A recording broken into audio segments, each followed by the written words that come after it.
DJ, put a nigga back to the record, baby, and give me this right now. Hello and welcome to Papa Ted's Reviews GTA Online.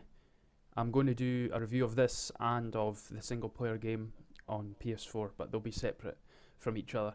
So I thought I'd review the online part first because this is the main reason that I came back to GTA 5. I had it on the 360, and when I heard that you were able to transfer your character over from the old gen consoles to the current gen consoles, there was going to be 30 players, first person mode, all this kind of stuff. I had to double dip, as they say, which sounds dodgy, but I just had to do it. So GTA Online, what is it if you haven't played it before or even heard of it? Basically it's almost like GTA 5 has two games. It's got the single player where you play as Franklin and Michael and Trevor, and then it's got online, which is the exact same world of Los Santos. Everything's exactly the same. You can play throughout the whole entire world, travelling from Mount Chiliad down to the piers or the beaches, but you create your own avatar. The character creation at the beginning of the game is a bit rubbish, to be honest. You choose your mum and dad and your sort of family history, and that decides whether you're like Caucasian or African American. It kind of chooses your traits as well, whether your stamina's good or you're good at stealth, good at driving, things like that. And there's not much in the way of sort of altering your character the way he looks. They all look pretty similar, I feel. You know, me and my friends, we've all created characters, and even though they dress differently and there's maybe different haircuts, they kind of are the same sort of bland looking avatars. But anyway, once you get into the game, you are basically left to, there's a tiny wee tutorial mode with Lamar, who's one of my favourite GTA 5 characters, and you're basically left to roam the world free and become a massive kingpin in the world of crime. You start off with very little, no cars, no houses, and very little money, and I think you get a gun from Lamar at the beginning, and you start off small by doing small jobs, maybe selling some drugs or bringing them back to the dealer, and then you get more contacts which allow you to do more jobs, and then you can build your empire from there. You end up being able to buy a nice big apartment, lots of cars, a garage that can hold lots of cars, and just the scope is incredible actually. When it comes to playing with other players, there are now 30 players in one world instead of 16 that there were in the old consoles, which is incredible. I think one of the things that it was lacking in the 360 and PS3 was that there was only 16 players in the world, which meant that they could be quite sparsely populated, the areas, and sometimes you just want to see what other people are doing or team up with them or kill them, steal their money. You know, that's what this game is about. So I found that it felt a lot more exciting with 14 extra players in the world. And this game obviously is online, is best played when you're with friends. I have a couple of friends that have this online game, and usually there's always at least one of them online at one time, so I can do jobs with them. But it's not just about doing jobs either. There are death matches, races, capture the flag kind of style things where you have to steal coke and hold on to it, or a briefcase and hold on to it. And you can pretty much do everything you can do in the one player.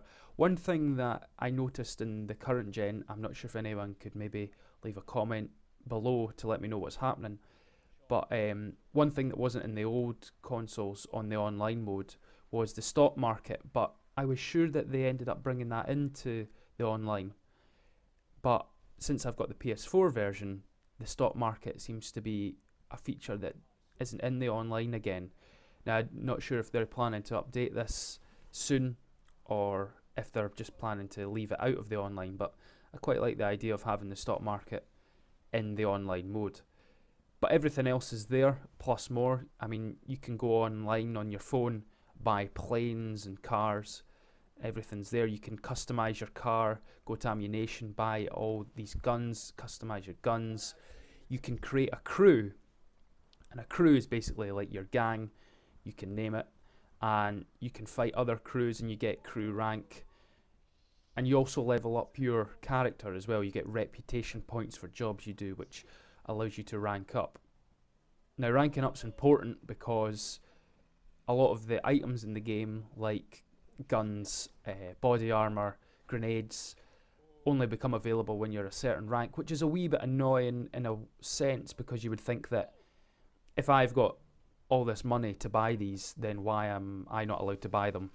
And the only thing that's stopping me is I'm not got a high enough rep, which seems a bit silly if you're in a shop, but you know, that's the way they work it, so that folk that have lots of money can't just overpower themselves. You have to earn it. So I'll be featuring the first person mode in this video, as you can see, and probably in the first person review as well, because I decided to play almost the entire game in first person, and I must say I love the first person mode. It does feel a lot more claustrophobic, but also a lot more immersive.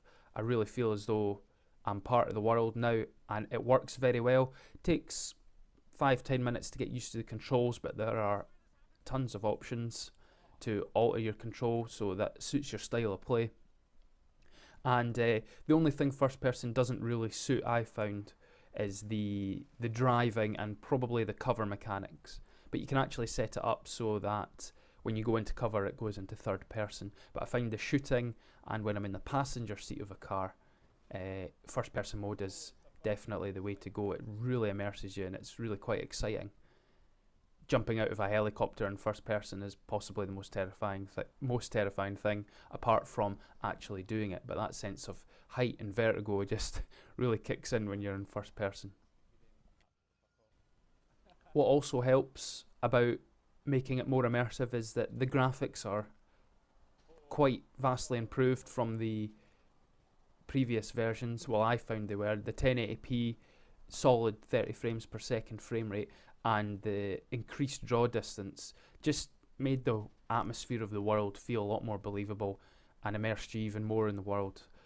And I really find that GTA Online, it can take a little while to get into, because you know you've not got everything for you there straight away. You do have to work for it.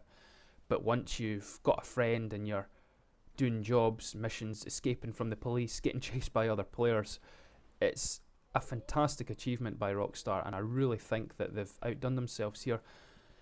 If I had one or two complaints, it's that the connection issues are still there. The very first time I played this on PS4, I connected straight to my friend's game and it worked fine and it was great. We played for a good hour or so without any problems. But ever since then, at least once or twice within an hour or 2 hour period, we've lost connection, or the other players have lost connection.